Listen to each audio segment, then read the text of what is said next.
then the idea grew, and we was like, we're going to be this all in one shop. We want to sell everything in the landscape market. We're going to capture this market, and we're going to be, sailing off into the sunset within 18 months. I swear, that's what we was thinking.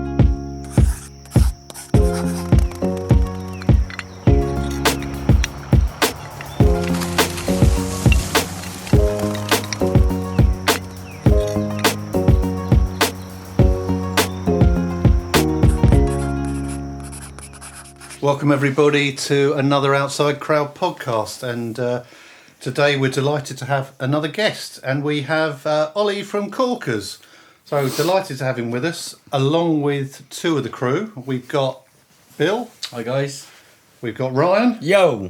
And Ollie, as I just said. So we're delighted to have Ollie here with us. Thanks for having me. Great stuff. Nice to have you here. And it would be good to find a bit more about your business. How it started, take us through the history of what happened, how it grew, and your philosophy behind business, what you think works, what doesn't work, and some of your practical experience over the years of running the company. That would be great to hear. So give us some ideas and also some inspiration, because I think everybody knows Corkers, and like everyone you talk to in the company, it's always, where are you getting your stuff? Oh, we're going down to Ollie at Corkers. So you've obviously built a very good business. It's well known. So we want to find out those secrets, and everyone listening wants to find out a few of those secrets. So the behind the scenes. Yeah, that's it. So you need to spill the beans. So firstly, how did the company start, and how did you get involved?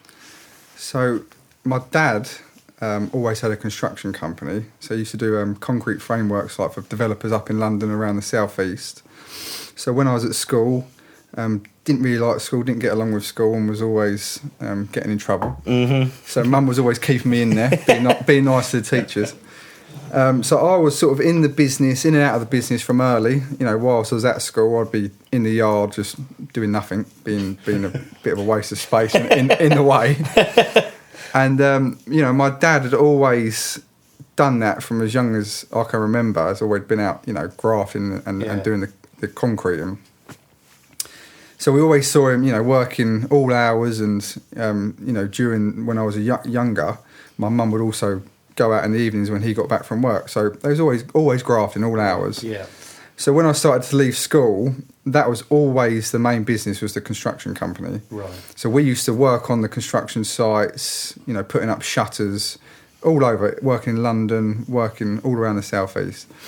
So I've got experience on site. Right, I might not look like that. I've seen you lift a barrel. You see me with a shovel in my hand. Wrong way up. So I left school, and we was straight into the real world, into the construction business. Getting up at 5. He had a job in Putney at the time, and getting home at 7:30, 8, and it was horrible, mate. I hated it. And he used to have a little lorry that used to go and clear the construction sites out. So when the construction sites would finish, he used to send the lorry over there, and we used to clear all the sites back to, and then take it back to the yard at Paddock Wood. Yeah. And that business, that little lorry, when it wasn't being used, he put a little ad in the paper that said, for 3 loads of aggregates, for small loads of aggregates, call this number. Yeah. And so that phone was at my house in Paddock Wood, and my mum was there. So when the phone used to ring, she'd answer the phone, and when the customer would say, I want some small loads of sand or ballast or whatever, we used to pop into local quarries and go and deliver that to the consumer. Right. And so basically that just started to grow organically on the side for years and years and years. So the company was incorporated in 2001 as Small Loads. Yeah. And then when we hit 2007, when the recession started, the construction company sort of took a bit of a hit, as the sort of whole industry did. The whole place. And they started to focus on that a bit more. So we was at a yard in Horseman Den at the time, and we had an office in Paddock Wood. So we had an office, and then we had a separate yard. And again, it just grew and grew and grew organically. And then we went to the yard by the hop farm, and that was sort of we went from Horseman Den to Willow Lane, so we was out the back of Paddock Wood at first. Right. And then my dad said, we need to be on the sort of main road, the B roads, for people to start to notice us. Yeah. And this is all during the recession, when he's still employing all the blokes and finding work and getting them through them sort of hard times. And when that yard came up by the hop farm on the B road, he just basically, took the leap and started there. And at that time, we started getting more serious in the business. So I was sort of rolling into my early 20s, and I'd had enough of going out and partying and, wanted to get our heads down. And we was all partied out by our 20s. I'd been doing it probably since I was like 14, nicking Harry's passport and sneaking into clubs. Doing it well. Yeah. So, we wanted to start knuckling down, and we always had this sort of burning desire in us to do something. And I just feel like we've always, looked for the opportunities. And I feel like if you're always looking for them opportunities, you'll find them. So when your old man was working on the construction company, you were actually working on the jobs as well. Yes. And did you? And when Smallowes started to grow, were you actively involved in what was happening there, and sort of like were you involved in the business side with him as well? I was employed by the construction company. Yeah. So all during this time, Smallowes wasn't making enough money to employ me full time. So I was always in and out of each business. Right. So I'll sometimes be in the office at Smallowes. I'll be out on the sites on the construction companies. When it was raining. Yeah.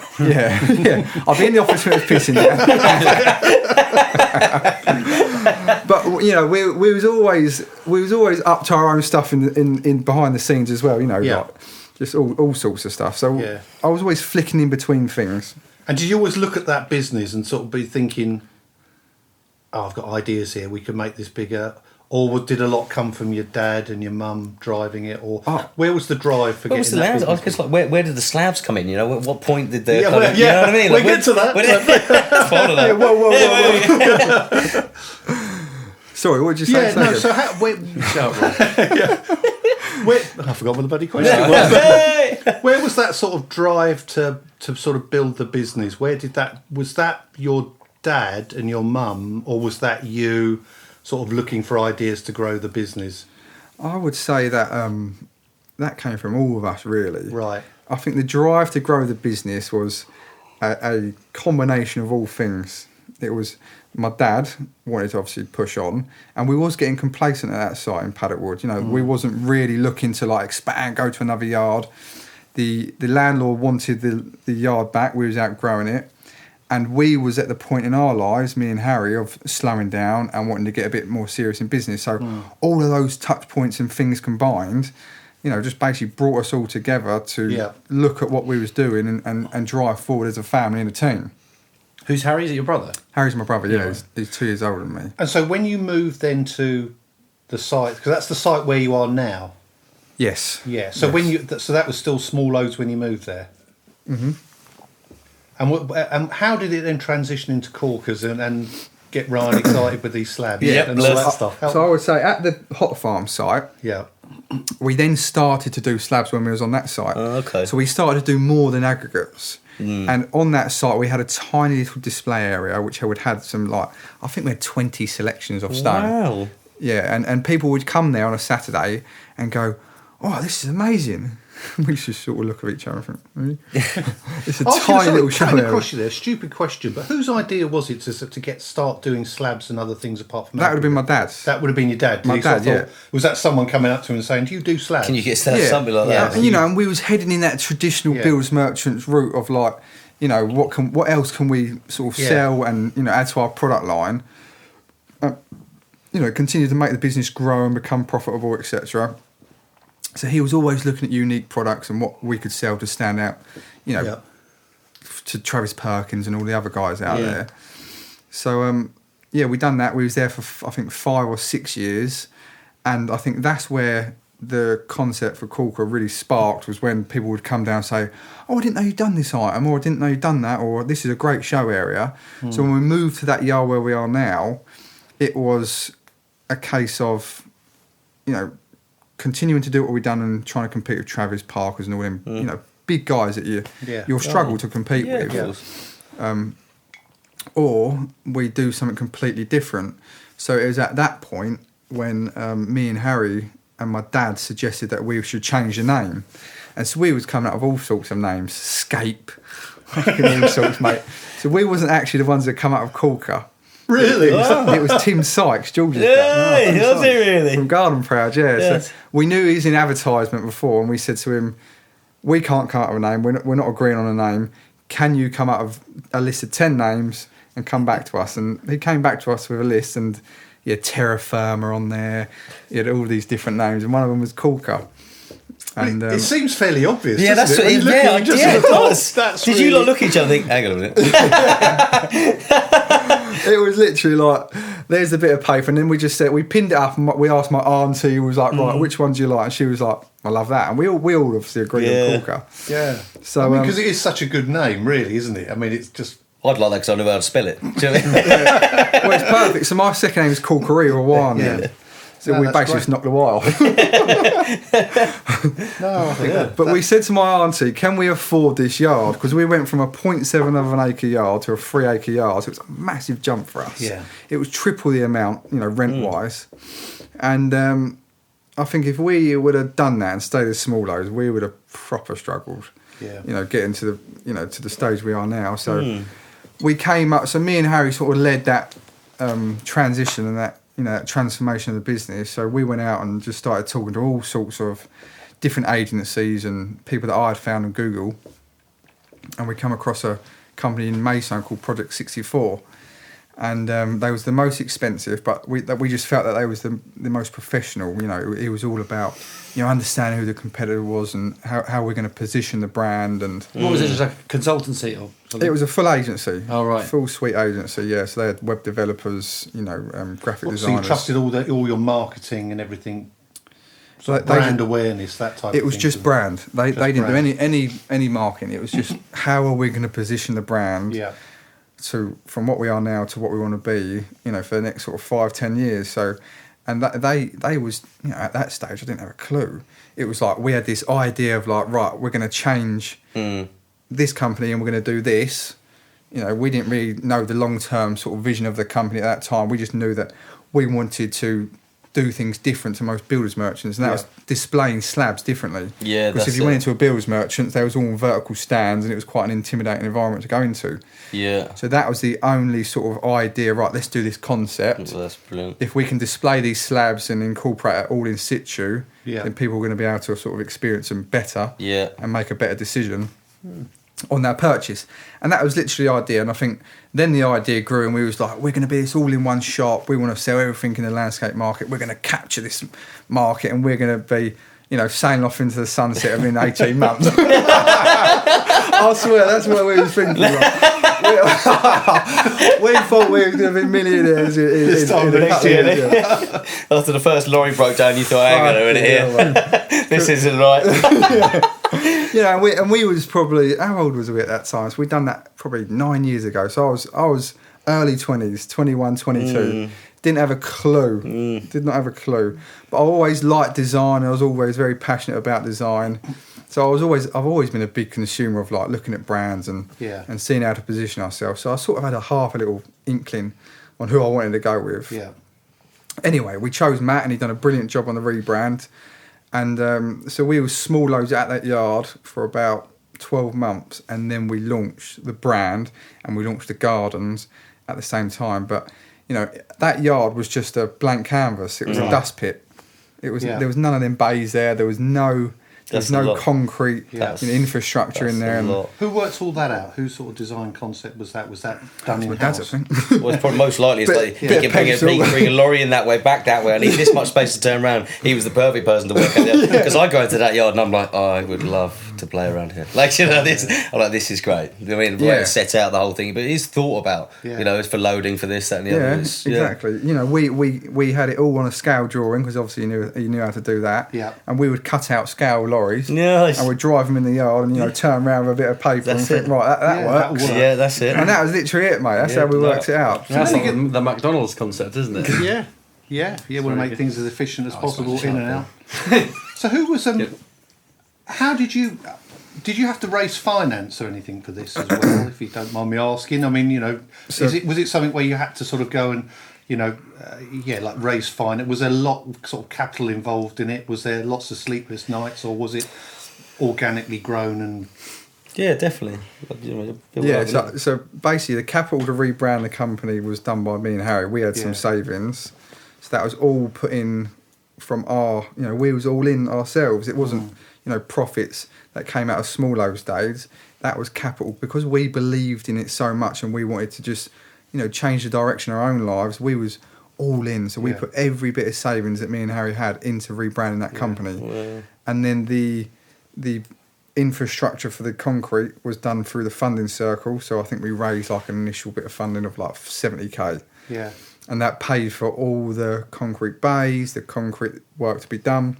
Yeah. And then everything else, mate, was just blood, sweat and tears. Yeah. It was just putting all the effort in and the grafting ourselves to do all them gardens and to get all the mobile units. And you know what it's like. It's like using your guys that he had with a construction company to come in, to put all their mobile units together, to bang the walls through, to do the flooring. We done all that ourselves. Yeah. And no one was brought in to do that. That was all done in-house. Because I don't think that a lot of people realise just how much work and stress is involved in it, because people see you, if you drive around, you've got a nice van or whatever, people will see the outward signs of the fact that you've done well, but the fact that you've had to raise finance, you've probably had loads of sleepless nights, loads of hassle doing it. There's an awful lot behind the story behind, which shows how much you've actually had to work and get it to the state it is. 'Cause I can't imagine in the time that you've been there, it's not just one smooth journey, is it? It's a whole load of bloody hassles. Yeah, we was turning over 700k when we got to that site. So you think all that investment made into that business, there was many lost years getting that business back to profit, and so you're basically racing against the clock. Your cash is tight. You're always utilising your cash.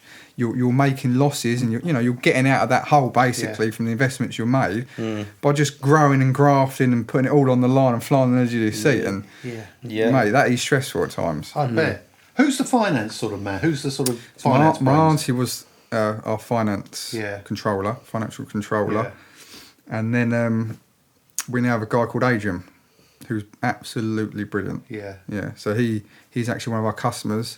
So when my auntie Sheila stepped away, he came on board. He's one of our customers. He exited a business a few years ago. He's sort of semi-retired and does like 2 or 3 days, but he's brilliant. Yeah.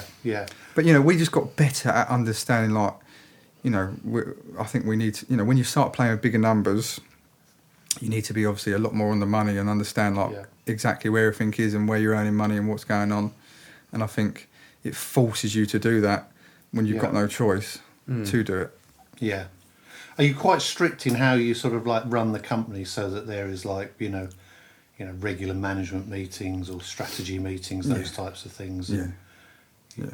I would say during the winter months, we're a lot stricter on it. Yeah. When you're a small team and you're operating at 100 miles an hour during the busy period and you're spinning so many plates, it's hard to sometimes keep that consistency of having the meetings. Yeah. So we, like this week, we've got like a realignment meeting where we bring the team back in, on a quarterly basis. Yeah. And we catch up. I think because the last few years has been such turmoil in the economy, everyone's just had their head down, grafting and pushing on, and being proactive. Yeah. And we are a small team, and we're there, and everyone can feel the energy, and everyone's on that same page. But I think now we're getting to that stage where we need to bring everyone back in to reinstate that mission.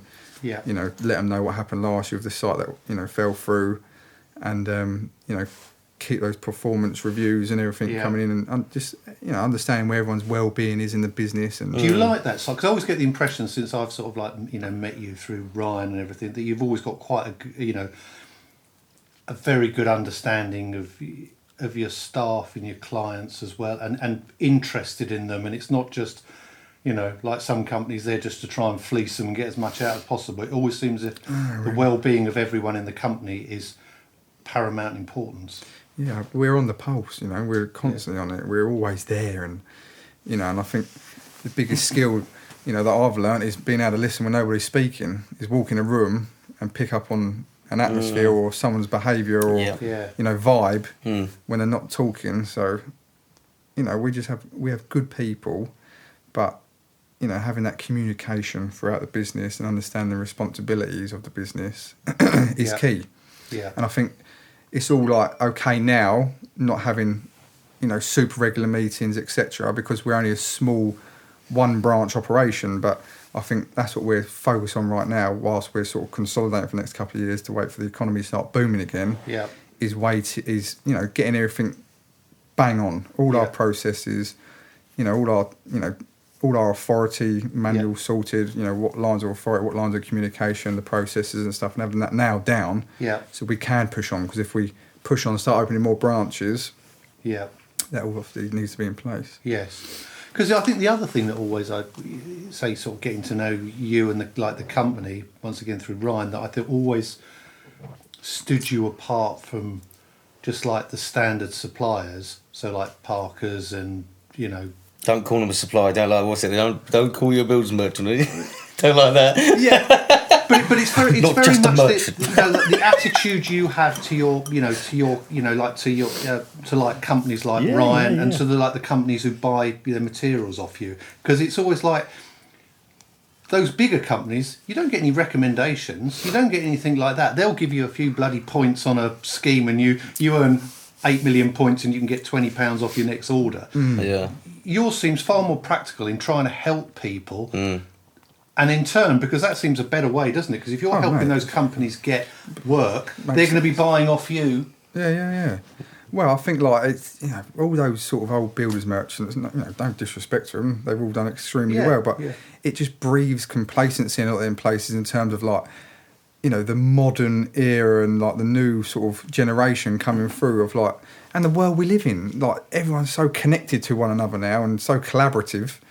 It just makes sense. It just should be the norm. Yes. Doing that stuff. If we support you and you support us and we all flourish together. That's it. Why not? Why wouldn't you do that? No, what have we been doing? Exactly.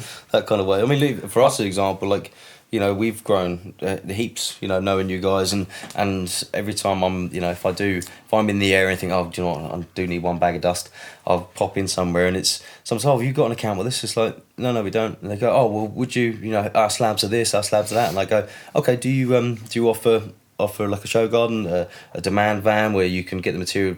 No, you don't. Oh, okay, you don't do any of that. Do you have a camera come around and record your projects, because it's really busy, and having that content and being able to stand there and be like, yeah, we're being seen because Ollie's set up, lovely Rob to come and take video. I just say that back to them and they look at me and think, well, we can give you 10%. I'm like, I get that as well. So, That's all they seem to do, isn't it? Like the old traditional builders merchant, it just seems to be a standard sort of model.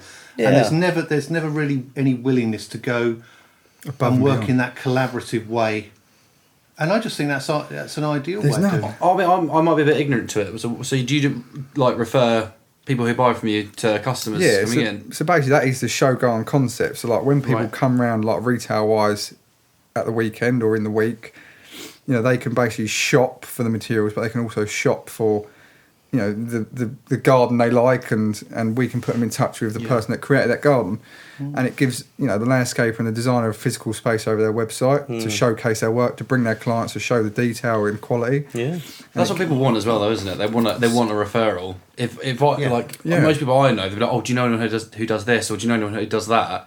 And that's far more powerful than just looking them up online or looking at a leaflet or something. Yeah. But if you can actually say, oh, I recommend this person, they buy from us, and that's the most powerful thing. Yeah, being able to be, we had the show garden party there not too long ago, and the reset of the year, we've had a winter and a half, and being able to be all together standing there, how proud I was sitting there in the uniform watching the guys. And this year I said, you know what, I'm going to let the team communicate, and I'm watching the boys talking about what they've been up to, there's potential clients coming past, and and how the guys are standing going, yeah, well, we do this is how we do that, it's a space for us to be able to just show what we do. So it's there's so much good from it. Yeah, and I just like that whole idea of collaboration, because it always seems, even when we had our business, it's like people are so guarded about giving information away. And my view is always, give everyone as much information as you can. Just it's you can tell someone how to lay a bloody patio, but it doesn't mean say they can do it. So exactly. It's like you're trying to help people, and if you can refer people as well, and if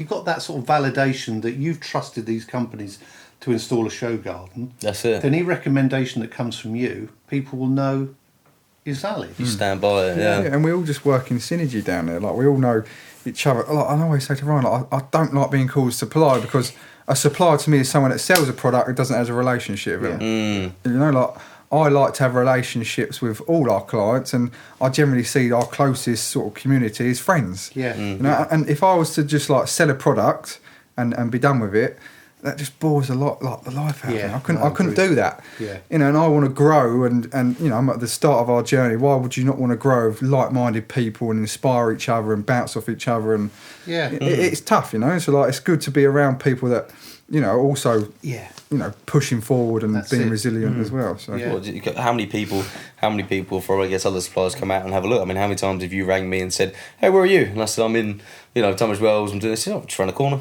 You know, pop in, say hello, have a look what we're up to. You know, so, "Oh, is that what you're doing? Is that what you rang up about? Because I need to do a bit of a detail on the corner. Have we got something to do?" And you know, there's that. Yeah. So where's the focus of the company now? Where are you at now? And what's your sort of next sort of 5-year vision? How do you see it progressing?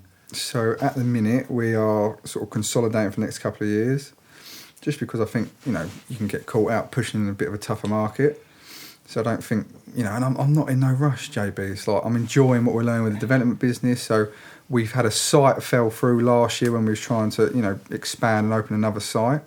But, I you know, sort of taking your foot off the gas over the last few months, I feel like it probably wasn't the right path for us. You know, and that was an 18-month-long process, finding sites, sending letters, going out, seeing constant sites all last year, and negotiating on one that fell through. I just felt a bit deflated at the end of last year, and I thought, do you know what? Let's just put that to one side for the minute. The market's not great. Everyone's sort of, you know, feeling the pinch with inflation, etc., etc. So let's just sort of get better at what we're doing over this sort of next month, this next year, and next year.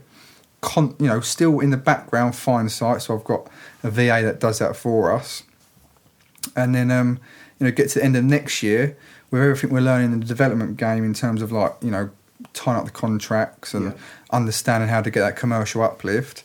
I think that will all aid in what we're doing, and so hopefully by the end of next year we would have found a site, and we want it more in our immediate area where we are now, and we want to buy the asset. And the way I see doing that, being creative, is using our development business to tie up the site, get all that commercial uplift, and then sell it back to Corker. Right. Because if we'd done that, we'd be able to realise the profits out of it and use that as a deposit to basically fund it. And you basically end up that site pretty much for free if we could do it like that. Yeah, I mean, and that's good, having good people who can give you good advice on that front to help you. Yeah, and that would include a much, you know, larger site. You know, we'd hopefully have the big Shogun space that we've discussed many times, and the hospitality tied into it. Yeah, that'll be, see, that screams community, doesn't it? You know, and that's what it is. That's what you want to do. Yeah, no, I like the idea of that. There's So that's what we're doing. We want to be, you know, next 5 years is be the people that, you know, elevate spaces, whether that's the garden, the house, your mental and physical well-being. You know, just we create these environments to really elevate spaces and bring everyone's mental well-being up. Yeah, because I remember we spoke to you before, and that's a big part of things as well, isn't it? So having, you know, people, so, you know, the mental well-being side of things, that people, you know, operate well, operate effectively. Their, you know, their environment improves their well-being. Yeah, and I also feel like we're doing it at the right stage, because there's a massive, I would say, shift probably coming, and you see a lot more of it now. People living a healthy lifestyle. Yeah. You know, people getting away from the screens, going on these detox and unplug retreats. Yeah. You know, so if we can build an experience where you can come in, you don't even want to get your phone out because you're amongst nature. You can go and have a workout. You can meet a friend for a coffee. You know, you can meet a client. You can do a quote. You can go and see a garden. That to me is what I would love, and I would love to spend the day there. You know, meeting people and being with people. Yeah. No, I think that's very cool. That's a good vision. Yeah, I told you, didn't I? I did say. And I think the other thing that seems very sensible to me is the fact that you're actually, you know, taking stock at the moment to consolidate, because I think you find too many companies will just keep trying to push on and push on and push on, and things always seem to go in cycles, don't they? So there's like there's a period of growth, and then, like you say, things just naturally slow down, and you just give it for a bit, and then they'll pick up again, and you go with the cycle rather than trying to force it all the time. Exactly. And that just seems very, you know, intelligent business. Letting your passion push you too far from profit. You know, we've done that in past years. You know, so like we're at the if we just carry on like you're going to come unstuck. So I just think like slowing down for a year or two isn't a bad thing. No, obviously I've got the development stuff going on, so that's feeding my growth addiction. You got something. Otherwise, I've been cracking on, mate. Cracking that whip. Oh, that's it. Let's go. I was going to say come on to that because you got the Corkers as the on the landscape. I was going to say call the builders merchants. Failed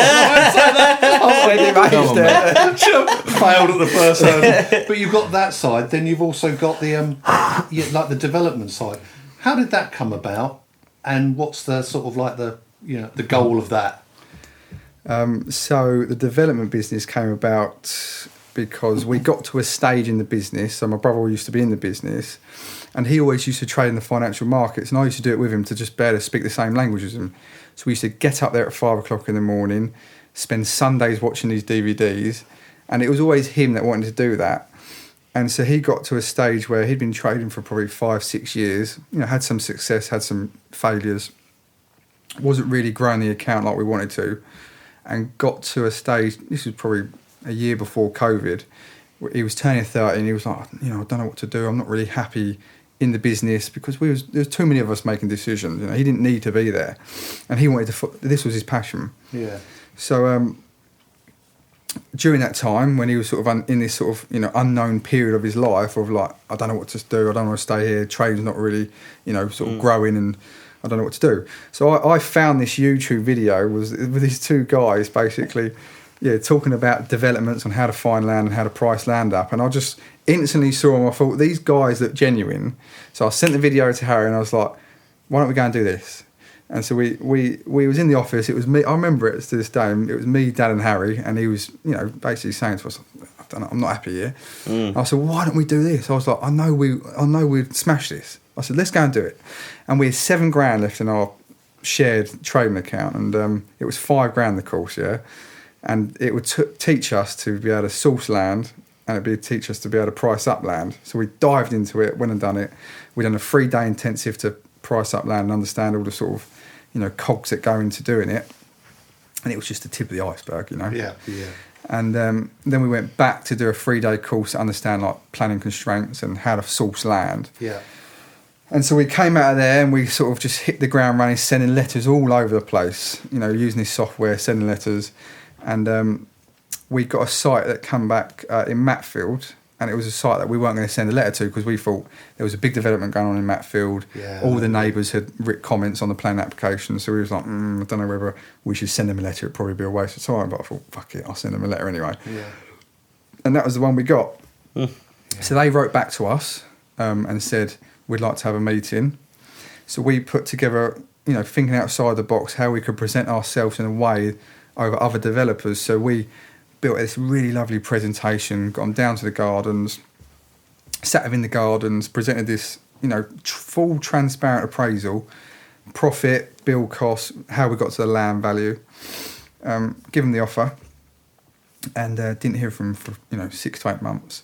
During this period, it was COVID had started kicking off, and Harry said, I want to get back trading. All the blokes that he was trading with started making, crazy money because the markets were so volatile. Yeah. So we made the decision in the height of COVID that he would step away from the business, and we would step up to cover his role. So he stepped away and traded full time, and lucky enough, he's gone off and done that, and then we got the offer accepted on the Matfield site. So he's trading, offer accepted, fucking COVID's going crazy, I'm fucking running ragged. I'm actually out in the lorry at this stage, because we had a driver leave. So I'm getting up at 5, booking all the online orders in. And when I could flick through like a Bible, mate, of online orders that we would have through the night. So I'd come in, book all the online orders in, go out and deliver all the loads. So we was doing 4 loads a day, 4 rounds a day, get back at like 9, and do it again. And we'd done that for a good 8 months. Yeah. So anyway, during that period, he starts doing really well with the trading. We get offer accepted. I'm fucking running ragged.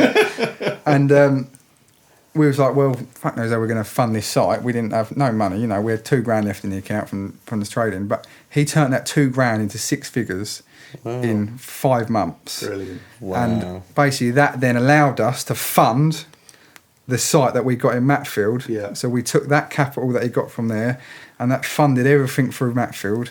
But without that, mate, we would have been scrambling around for where the fuck we're going to You're still in the lorry. Sometimes it's, you know, fate works for you, doesn't it? You work hard, and things just happen, and it goes, and it's like, I love it. no doubt there's been plenty of difficult times as well. And it's like, it's not an easy, you know, it's never been an easy set of circumstances, is it? Nothing's easy. You have to work at it. You know, I always say, like, you've just got to be so resilient just to keep pushing and pushing and pushing. Yeah. And I think if you've got that mindset and you've got that, you know, look out of opportunity to see, you know, what's going on, and you know how to spot that stuff and what direction you should be going in, constantly evaluating.